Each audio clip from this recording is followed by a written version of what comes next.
Welcome to back M Manu sir live classes my dear friends. आज अपना topic रहेगा going places. ये जो लेसन है वो ए.आर. बार्टन के द्वारा राइट किया गया है।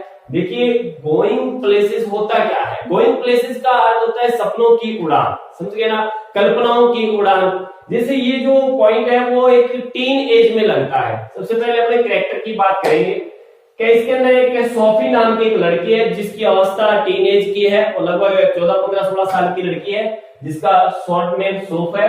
एक इसकी फ्रेंड है जिसका नाम जेंसी है जो सोफी की फ्रेंड है। ओके, सोफी की बात करूं मैं, सोफी एक ऐसी लड़की है जो टीन एज की है और वो एनी टाइम दिन के अंदर सपने देखती थी कि मैं ये बन जाऊं, मैं वो बन जाऊं, बड़े बड़े ख्वाब देखती थी, लेकिन रियलिटी के अंदर वास्तविकता में कभी भी अपना वो जीवन वो स्पेंड नहीं करती थी।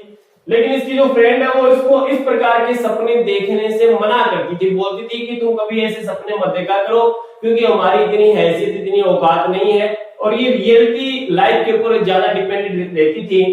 एक छोटा सा कैरेक्टर आता है सोफी के पिता का और एक इसका जो भाई है वो है डेरेक, जो सबसे छोटा भाई है सोफी का, जिसका छोटा सा इसमें एक रोल आएगा, प्ले आएगा। एक इसका बड़ा भाई जियोफ है जो सोफी का बड़ा भाई है। इसकी हैबिट ये थी किसी के साथ बोलता नहीं था। इसको स्कूल छोड़े हुए भी 3 साल हो चुके थे और एक ही मोटर मैकेनिक का काम करता था। इसके साथ बात करना मतलब जैसे पहाड़ में से या जमीन में से कोई पत्थर को बाहर निकालना, इसकी बात था। एक है इसके अंदर डेनी कैसी का जो एक ग्रेट आयरन फुटबॉलर है तो ये आयरन का, ठीक है ना, आयरन का है, लेकिन आयरलैंड जिसको बोला गया आयरलैंड का है, लेकिन ये यूनाइटेड टीम के अंदर काम करता है। ओके, अब ये जो राइटर है ए.आर. बार्टन, ये एक ज्यूरिच जो स्विट्जरलैंड के अंदर जो एक शहर है वहां से है। और एक इसके अंदर मैरी क्वेंट का जिक्र आएगा, एक इसके अंदर देखिए टॉम फेनी इंग्लिश फुटबॉल का आएगा। और इसके बाद में मैं बात करूं कि इस लेसन की जो थीम क्या है वो है adolescent fantasising and hero worship है। ठीक है, मतलब अनेक प्रकार की कल्पनाओं की जो बातें हैं वो मन के अंदर लाना, उनके बारे में सोचना, जो लगभग 9th से लेकर के 11वीं क्लास के बच्चे सबसे ज्यादा सोचते हैं। ये बच्चों की एक हैबिट होती है अपने आप के अंदर किसी दूसरे को देखना। जैसे हम मान लो किसी स्टार, किसी हीरो या हीरोइन के फैन होते हैं तो हमें जब गुस्सा आता है तो हमें ऐसा लगता है कि हम बिल्कुल उसकी भांति दिख रहे हैं, बड़ा होकर के भी हम उनसे जैसे ही बनेंगे। इस प्रकार की जो इमेजिनेशन है वो इस लेसन में बताएगी, वो थीम है इसकी। एक इसमें क्लॉसिन है, रसल विंडो आएगी, ठीक है ना, एक दुकान, एक बड़ा शोरूम है। तो अपने लेसन को स्टार्ट करते हैं। एक बार की बात है माय डियर स्टूडेंट्स कि सोफी और जेंसी स्कूल की छुट्टी होने के बाद में हाथ डाल करके दोनों क्या एक गली के अंदर जा रहे थे। सोफी ने कहा कि यार मैं बड़ी होकर के ना एक बुटीक की दुकान करूंगी, मतलब महंगे लेगिंग्स की बुटीक की दुकान करूंगी और देख लेना हमारे पास खूब पैसा होगा। तो जेंसी बोलती है कि तुम्हें पता है तुम क्यों बार बार सपनों की दुनिया में रहती हो, तुम्हें पता है, क्योंकि सोफी के जो पिता और इसके जेंसी के पिता दोनों नेबर भी थे और दोनों के दोनों नेबरहुड के साथ में फ्रेंड्स भी थे। उसने कहा तुम्हें पता है कि मेरे पिता और तुम्हारे पिता हमें बिस्कुट की फैक्ट्री में काम करने के लिए डालेंगे, हमें कहीं नहीं जाने देंगे क्योंकि हमारा अपना लेवल नहीं है, हम इतने वेल एजुकेटेड नहीं है कि हम इतने बड़े सपनों को साकार कर सकें। सोफी बोलती है कोई बात नहीं, पैसे नहीं है तो क्या हो गया, मैं पहले मैनेजर बन जाऊंगी। और बिल्कुल किसकी बात थी, मैरी क्वेंट की बात थी, क्योंकि उस समय मैरी क्वेंट है वो पहले नीचे स्तर से बड़े स्तर पे आई थी तो उसने उसका उदाहरण दिया था कि मैं मैरी क्वेंट की बातें पहले एक मैनेजर बन जाऊंगी और जब मेरे पास पर्याप्त पैसे आ जाएंगे तो मैं एक साइड बिजनेस कर लूंगी। जेंसी ने कहा कि लोग मूर्ख थोड़ी है तो तुम्हें अचानक मैनेजर बना देंगे। उसने कहा कोई बात नहीं, मैनेजर नहीं बनी तो मैं एक हीरोइन बन जाऊंगी या फैशनेबल एक डिजाइनर बन जाऊंगी, लेकिन मैं बुटीक का काम तो ना मैं जरूर करूंगी। तो जेंसी बोलती है कि तुम रियलिटी लाइफ में जियो, क्यों फालतू की बातें करती हो, ठीक है, ये ऐसा कुछ नहीं होता जैसा हम सोच रहे हैं वैसा नहीं होता, हमें रियलिटी लाइफ के अंदर ही जीना चाहिए। इतने में सोफी का घर आ जाता है, बाहर थोड़ी वर्षा हो रही थी, जेंसी को बाहर छोड़ती है और सोफी बोलती है जेंसी को कि देख लेना मैं एक दिन बुटीक का शोरूम है, बुटीक का मैं जरूर करूंगी, बनाऊंगी। इतने में सोफी के पिता अंदर से आवाज लगाते हैं कि श्री देवी जी जब पैसा ज्यादा हो तो हमारे लिए भी कुछ मकान बना देना, अब अंदर आ दो घर के अंदर। अब वो जैसे अंदर आती है तो देखती है कि उसके पिताजी ने एक बनियान पहन रखी है क्योंकि मिडिल फैमिली से थे और उसके बाद के अंदर क्या हुआ कि उसने एक बनियान पे रखी है, वो जितना ज्यादा मोह में ठुस सकते थे उतना ज्यादा वो ठुस रहे थे। और उसके पिता की कुर्सी के बगल में पीछे की ओर उसका भाई जो डेरेक है वो लटका हुआ था। उसने कहा कि पापा इसको ये लगता है सोफी को कि पैसे वो पेड़ पे लगते हैं, और उसकी माँ भी आहें भरती है। उसके बाद में क्या होता है कि वो एप्रोन पहनती है, एप्रोन पहनने के बाद में खाना भोजन पकाती है। कमरे के अंदर जो विंडो थी उससे पता चला था पहले भी संध्या काल हो चुकी थी, अंधेरा हो चुका था, वैसे भी छोटा सा कमरा था इसलिए उसमें धुआं भर चुका था, जैसे एक नॉर्मल मिडिल फैमिली के अंदर है होता है। उसके बाद में माय डियर स्टूडेंट्स क्या होता है कि वो अपने भाई को देखने के लिए, जो बड़ा भाई था उसका जॉब था, उसको देखने के लिए वो कमरे में जाती है आगे वाले में। उसके भाई ने 3 साल हो गए थे विद्यालय को छोड़े हुए, और उसका भाई मोटरसाइकिल का काम सीख रहा था। तो उसके भाई ने कारपेट के ऊपर न्यूज़पेपर को सेपरेट करके मोटरसाइकिल में कुछ पुर्जे डाल रखे थे, उनको देख रहा था। अब उसके पास में जाती है, उसके साथ पास में जाकर के बोलती है, वो उसको बुलवाना चाहती है क्योंकि जॉब कभी किसी के साथ बोलता नहीं था, वो बस मन ही मन में रहता था खोया हुआ। तो सोफी को लगता था शायद जॉब भी कुछ ऐसी कुछ वस्तुओं या ऐसे संसार के बारे में सोच रहे जिनके बारे में मैं नहीं जानती हूँ, और जॉब जानता है और मुझे वो वहां पे नहीं ले जाना चाहता। क्या पता मैं इसके साथ घुल मिल करके रहूंगी तो मुझे ये ले जाएगा।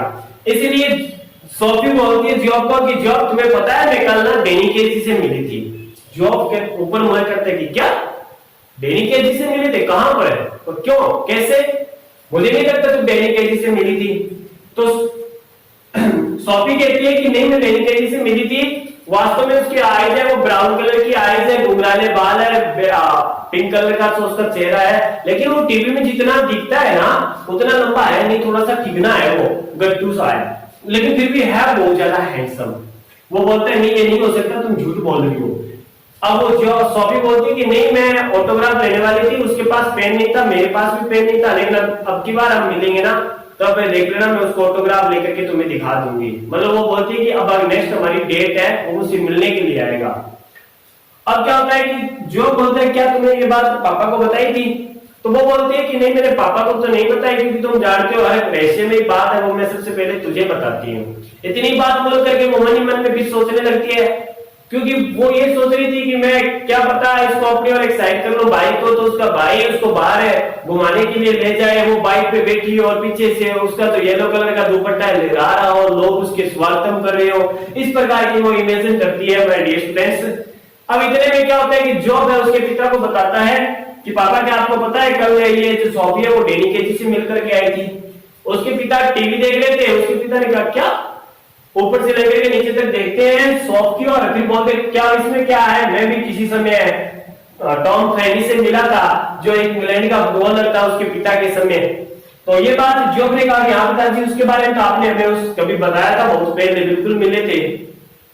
अब क्या होता है कि सोफी है वो उसको देखती है उसके पिता को और अपने भाई को, बाद में वो अपने कमरे में चली जाती है। जॉब के वहां पे एक खूब बड़ी एक सीनरी लगाई हुई थी जिसके अंदर यूनाइटेड टीम की जो फर्स्ट जो टीम थी उसके सभी कैंडिडेटों की फोटो थी, उसके अंदर डेनी केसी की भी थी। अब वो मन ही मन में सोचती है कि मैंने यदि प्रूफ नहीं किया तो ये मुझे लोग झूठे समझेंगे। इतने में क्या होता है कि उसकी फ्रेंड जेंसी आ जाती है। जेंसी बोलती है कि सोफी मैंने सुना तुम डेनी केसी से मिली थी, क्या डेनी केसी से मिली थी, तुम झूठ बोल रही हो ना।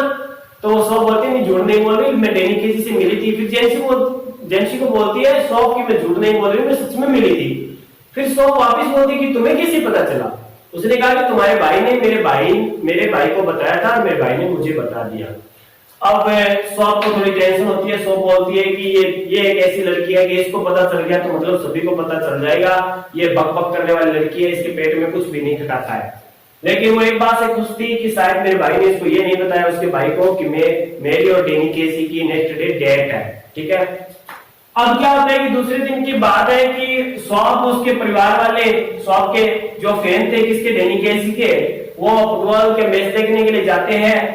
डेनी केसी है उसकी जो टीम है उसने 2-0 से उसको हरा दिया आगे वाली टीम को। अब वो खुशी के मारे क्या है उसके पिता तो कहीं और चले जाते हैं जश्न मनाने के लिए, और वो बेचारी क्या है घर के ऊपर आ रही थी। अब जैसे वो घर पे आ रही थी तो उस समय क्या हुआ कि वो मन ही मन में सोच रही थी कि काश मुझे मिल जाए डेनी केसी, वरना मैं साबित कैसे कर पाऊंगी। इस प्रकार की वो बातें क्या है मनी मन के सोच रही थी। अचानक क्या होता है कि एक लॉन आता है, एक पार्क आता है जहां पर बहुत सारे वहां पे खूब सारे वृक्ष है और जल वाला क्षेत्र है और साथ में एक बैठने के लिए स्थान था जहां पे बहुत सारे लवर आर्ट के प्रेमी जो यहाँ पे मिलते थे। और वो यहाँ से गुजर रही थी तो उसने सोचा, एक पल के लिए उसको ऐसा लगा कि सामने से डेनी केसी आ रहा है और जो बातें वो सोच रही थी कि उसके पास भी पेन नहीं है, मेरे पास भी पेन नहीं है, तो ऐसा वो माइंड में जो कलयू रख रखा था वो ऐसे अपने आप से एक्सप्लेन करके उसको लग रहा है कि सच में ही आ रहा है, मुझे सिग्नेचर करके दे रहा है लेकिन पेन नहीं है और वो उसे प्रेम भी करता है। इस प्रकार की वो चीजें ऐसे शो करी थी। फिर अचानक माइंड में आता है कि नहीं वो तो यहाँ पे क्यों आएगा, ये सोचती वो घर पे चली जाती है। माय डियर फ्रेंड्स, अब क्या होता है कि वो रात भर ये बातें सोचती है कि मैं कैसे साबित करूं कैसे नहीं करूं। दूसरे दिन वापस एक मैच था उनका, डेनी केसी का उनका। अब उसका भाई तो ऊपर की वाली सीट पे बैठ गया और उसके और सारे उसके शॉप के मेंबर है वो वहीं पे बैठ गए। लेकिन क्या हुआ कि जैसे ही सेकंड स्कोर उसने किया डेनी केसी ने, तो सभी ने जोर से तालियां बजाई, क्लैपिंग किया, शोर शराबा शोरगुल किया और सारे खुश हो गए। अब सारे लोग जश्न मना रहे थे और वो भी खड़ी होकर के ताली बजाने लगे और लेसन यहीं पे क्या है एंड हो जाता है। माय डियर स्टूडेंट्स, देखिए लेसन से एजुकेशन क्या मिलती है, ये मिलती है कि इंसान की जो टीन एज होती है उसमें सभी के साथ एक ये परफॉर्मेंस होती है कि इंसान एक सपनों की दुनिया में रहता है, उसकी सपनों की एक नई उड़ान होती है। तो इंसान को रियलिटी लाइफ में जीना चाहिए कि ऐसा ना हो कि आपको एक झूठ है आपको सबसे बड़ी प्रॉब्लम में डाल दे। और इससे कुछ ऐसे क्वेश्चन बनते हैं जैसे कि शौक एजेंसी को कहां पे काम करना था, वो क्यों एक बुटीक नहीं कर सकती थी, तो वो इसलिए नहीं कर सकती थी क्योंकि मिडिल फैमिली से थी और उसके माता पिता ये चाहते थे कि वो एक बिस्कुट फैक्ट्री में काम करे। सोफी क्या करना चाहती थी, सोफी एक बुटीक करना चाहती थी। डेनी केसी कौन था, एक ग्रेट एक आयरलैंड का एक फुटबॉलर था लेकिन यूनाइटेड टीम के अंदर वो प्ले करता था। ऐसे बहुत से अदर कंट्री के प्लेयर्स होते हैं जो दूसरी कंट्री की तरफ से खेलते हैं। वैसे इसमें कुछ इंपॉर्टेंट क्वेश्चन है जो डिस्क्रिप्शन के अंदर पीडीएफ फाइल दी हुई है, वहां से आप डाउनलोड कीजिए। Thank you very much.